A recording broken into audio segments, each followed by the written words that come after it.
Hey guys, this is a quick public service announcement before my interview with David Horowitz. You know, David Horowitz actually said a couple lines that we are being forced to censor because of the YouTube rules. We have never done something like this before, and as far as I know, David Horowitz is a free citizen in the free country of the United States who is entitled to free speech.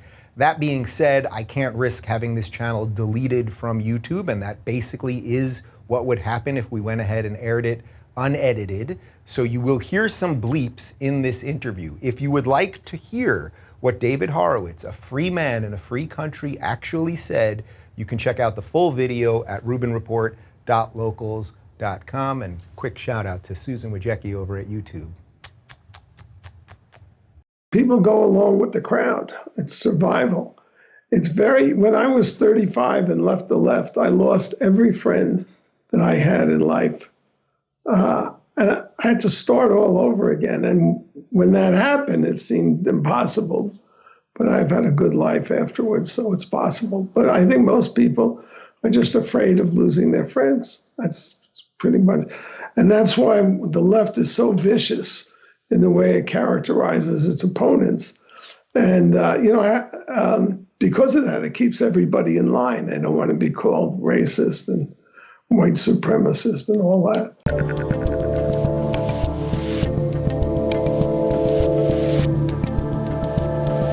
I'm Dave Rubin, and joining me is the original Why I Left the Left guy, as well as the author of around 20 books. I couldn't even figure out how many, including his most recent, The Enemy Within, How a Totalitarian Movement is Destroying America. David Horowitz, welcome back to the Rubin Report.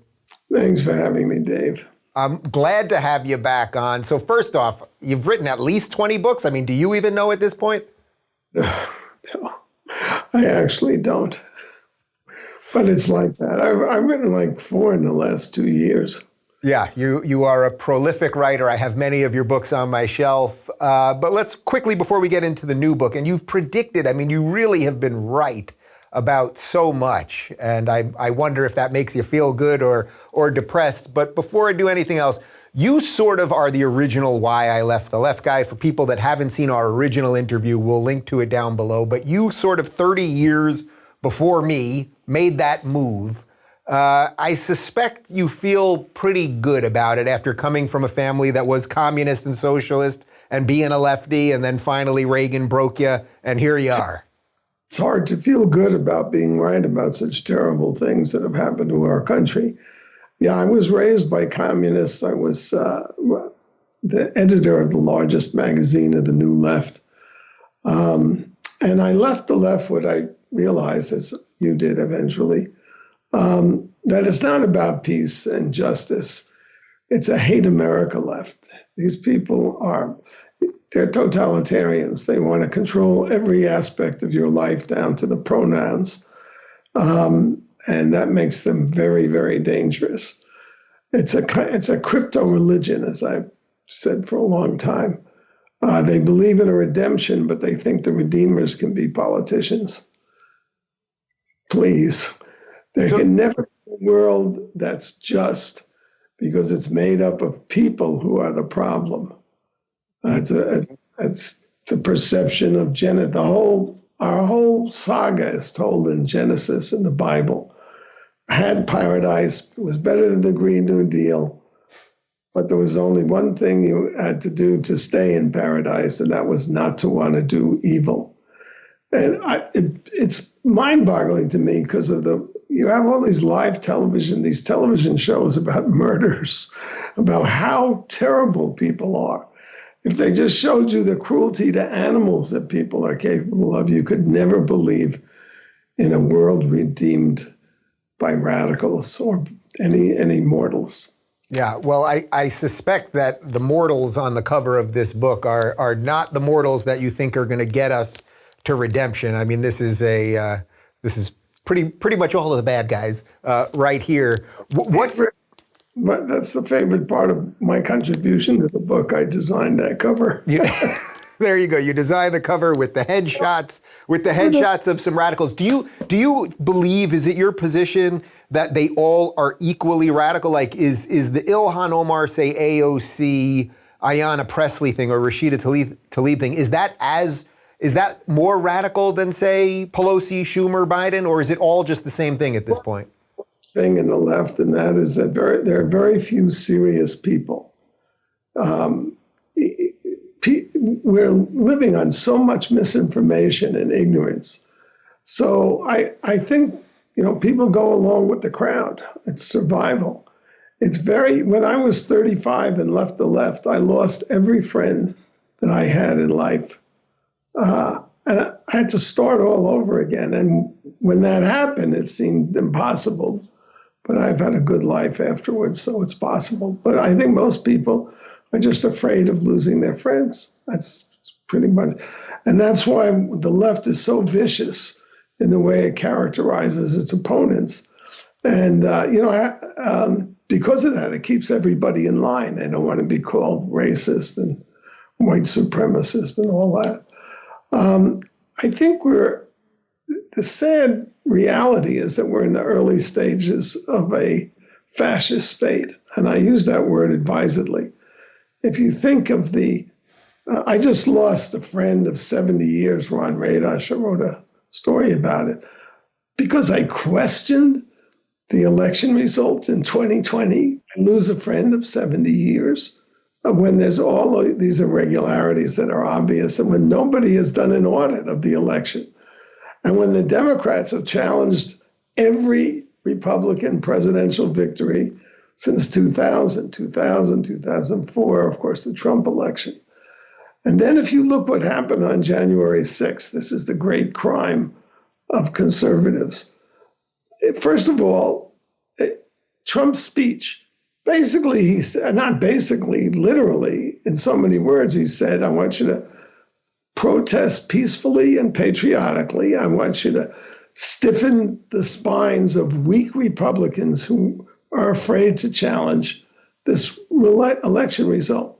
And if you fail, he said, then what you must do is go home and primary them. Mm-hmm. You can imagine a more democratic, peaceful statement than that. Okay, so those people went, and for whatever reason, some of them got out of control. And the crime they've been charged with is trespassing. There are people who are still in jail. It's now 5 months, held without bail for trespassing. And what was the Democrats' reaction? They called it an armed insurrection, even though there was not a single arm confiscated. Zero. It was actually a fairly peaceful protest when you think about everything that happened all summer with Democrat support. Yeah. They didn't burn the Capitol. They didn't destroy a lot of things. And the only person who was murdered or was killed was a Trump supporter. And her murderer is protected by Pelosi. We still don't know his name, and there are not going to be any charges. And it was videoed by a journalist who's showing that she was completely non-threatening. She was unarmed, she's small, and she was threatening nobody when she was killed. That journalist, Hispanic, is in jail for being there and being a journalist. If this isn't fascism, I don't know what is, but it's worse than that. Mm-hmm. Because Pelosi, remember she said Republicans are enemies of the state? Mm-hmm. Remember the Democrats, the leftist, the far left in the Democratic, which is pretty dominant caucus in the Democrat Party, called for the expulsion, actually, of 100 Republicans from the House for questioning the election.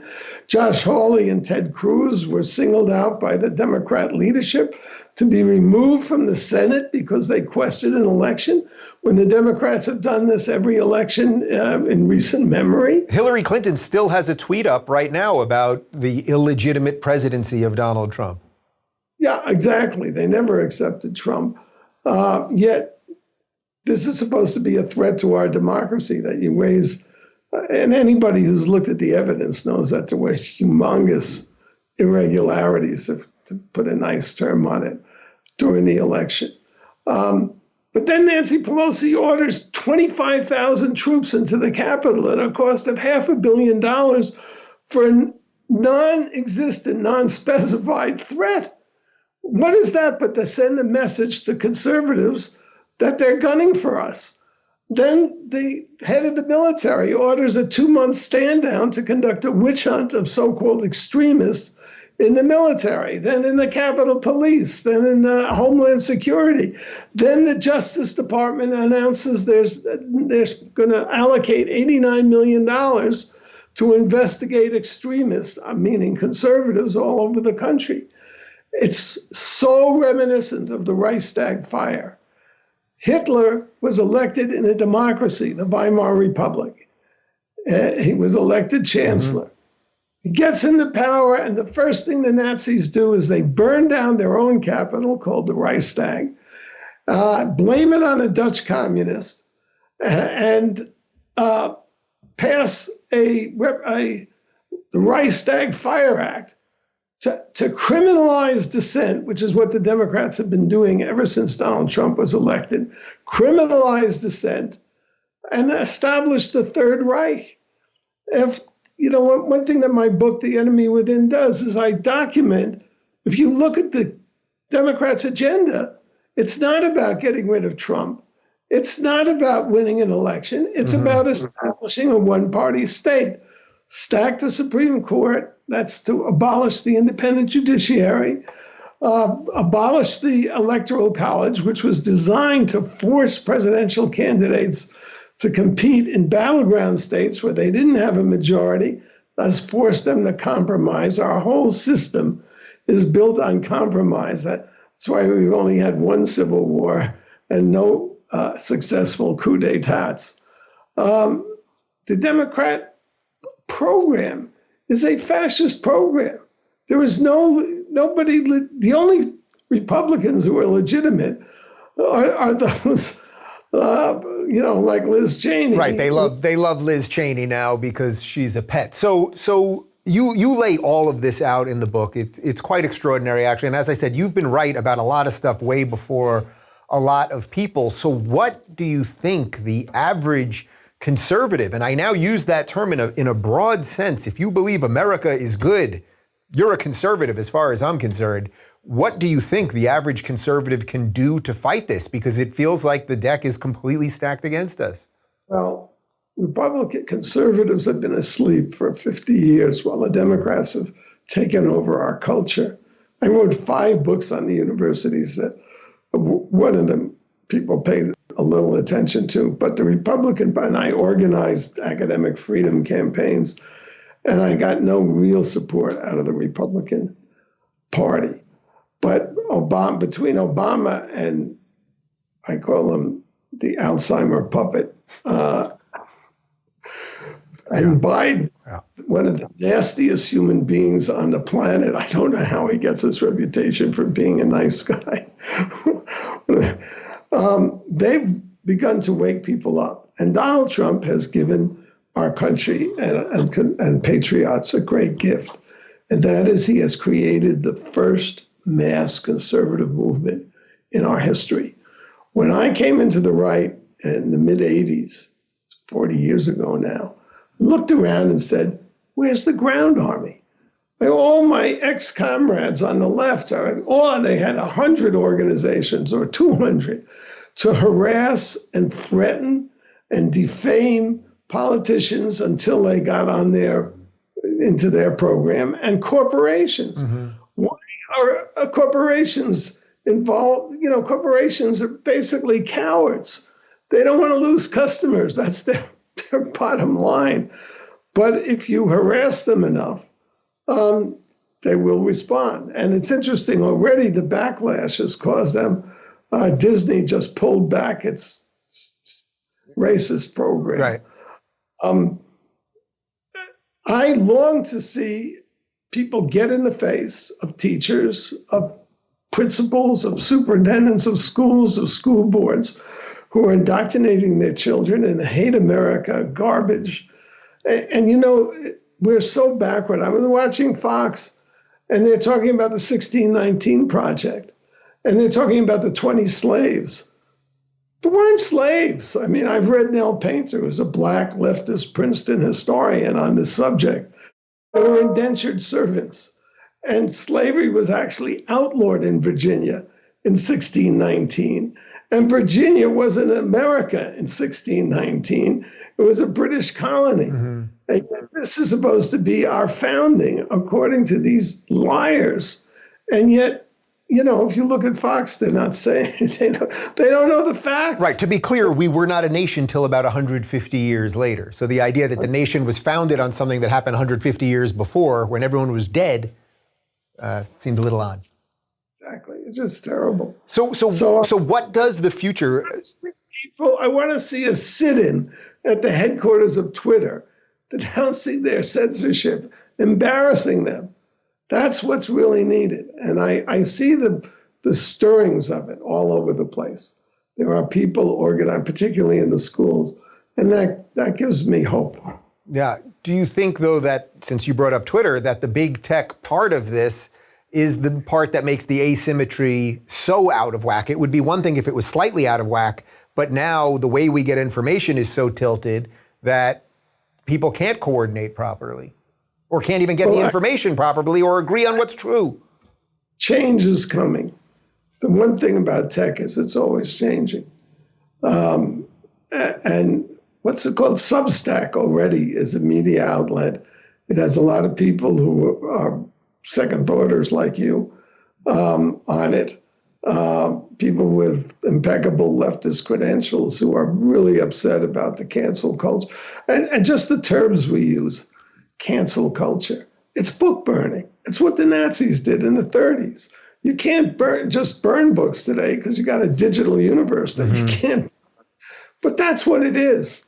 I would like to see people, I know that I'm not making myself popular by referring to the Biden administration as fascist, but technically that's what it is.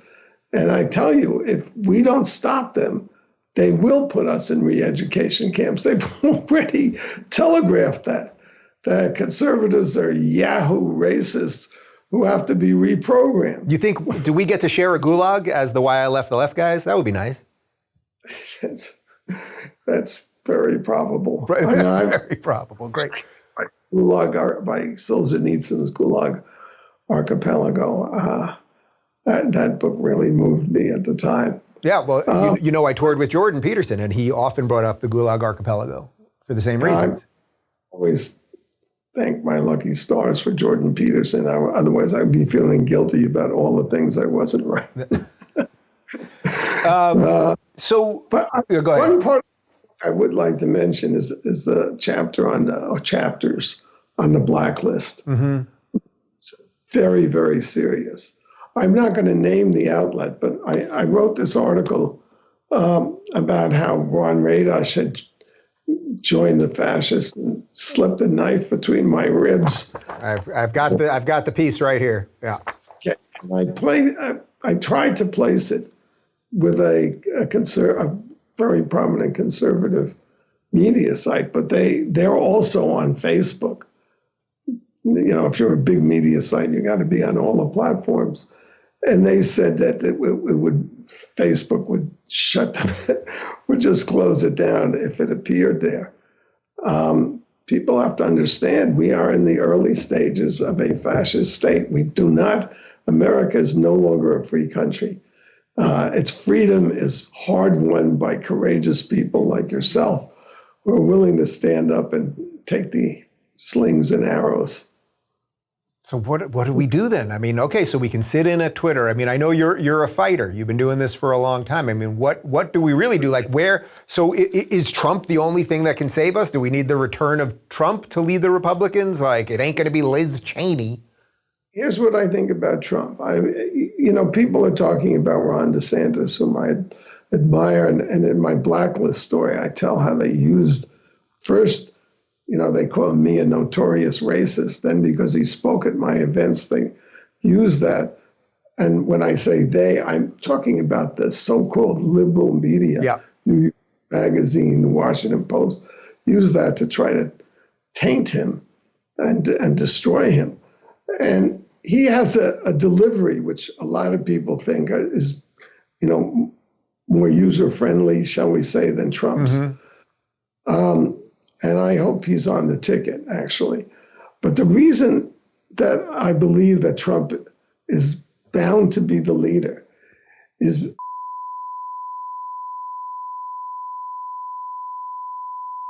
he got 75 million votes despite 4 years of unbelievable slander and lies directed him, and no credit from what he had done. But I think ordinary Americans, patriotic Americans, see this guy as someone, here he was, a billionaire, living the life, and he put himself and his family through all this to save the country, basically. And I mean, those credentials are golden. You really can't beat them. And I think his aggression is necessary. The reason the Democrats hate him is because he called them out. And, called them out as racist for their control of the inner cities, called them out for their betrayal of the, I will say, as somebody who's been in politics 50, 60 years, I had no idea that they were selling us out in trade deals the way they were. I mean, it's Bush, Bush, Clinton, Obama. Either they were too lazy to cut decent deals for Americans, or they just didn't care about fleecing our country for Chinese communists. They're genocidal dictators, for crying out tears. Well, do you think that that's what it really is? That in many ways, just we've gone through several generations at this point, or at least several decades, of just leadership and an institutional elite that has sold us out at every level. So there almost isn't enough of what is American left to defend the documents that freed all of us. Yeah, we have to have a leader who fights, and that's Trump. Yeah, what American would blow up the southern border in the middle of a global pandemic with new viruses or variants, as they call them, appearing all the time? Biden has just let 100,000 COVID carriers into the country, which shows what a liar he is every time he's accused Trump of killing coronavirus patients. He's killing them. He's killing Americans. The child abuse is epic on the border. I mean, it's just unreal. And the denial of reality, this is this is the norm. It's not the norm. It's like 20 times whatever. I forget the actual statistics, but they're humongous in terms of the deterioration of the country, the amount of criminals who are being let in, the amount of people who have not pledged allegiance to our society. America's unique. It's our culture, something leftists never understand. Culture determines things. How is it that Japan, which has no natural resources, is a first world country? Mexico, which has oil, which has had its independence for 100 years or whatever, is flooding refugees into America. What's the difference between Japan and Mexico? It's all about culture. And America had a great culture, which is being systematically dismantled by the Democrats. So as someone that gets this, and as I said, you've been right on so much of this way earlier, but you're still now you're losing friends that are, that you've had for 70 years. What do you think people always ask me this, maybe you have a better answer than I have. If someone's kind of wavering right now and they're kind of waking up to some of this stuff, because I think a lot of people are. I think people are shocked at how horrific the Biden administration has been and how out of control wokeism is. Do you have, what's the move that you've made to really help people wake up beyond just handing them facts? I mean, we know that doesn't always work. Yeah, I mean, this book has a lot about the race issue and, the way they deploy racism and sexism as weapons. I think the biggest thing is if somebody is truly in transition, it means they're reading and thinking or listening and thinking. When my friend, our former friend Radosh, it's been 3 years. I could not ever get him. I would write an email and we had all kinds of ground rules to protect our egos or what have you. couldn't get him to consider a single argument. I sent him my book on Trump Blitz. I sent him the manuscript of this book, The Enemy Within. And in the article that he and Stern wrote for the New Republic, there's not a single argument that I give that's engaged. Mm-hmm.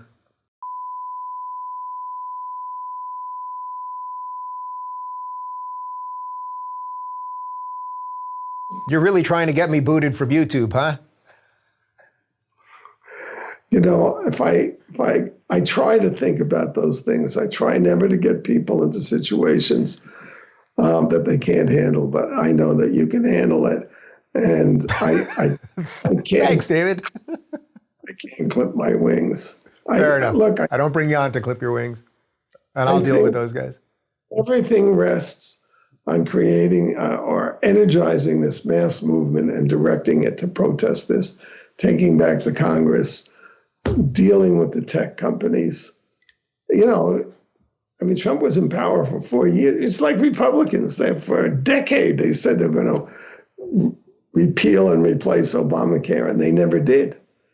That's the huge problem. Conservatives are always complaining about the media, which is fair. It's a lying, disgusting media.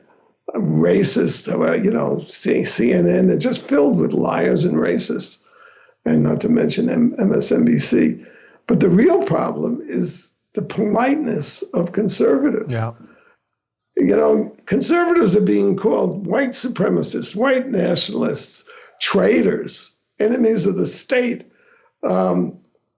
insurrectionists, actually. And what do Republicans call Democrats? Liberals. You can't win that war. We're the only liberals. The only people in this country who want to hear two sides to a conversation are conservatives. And you know that.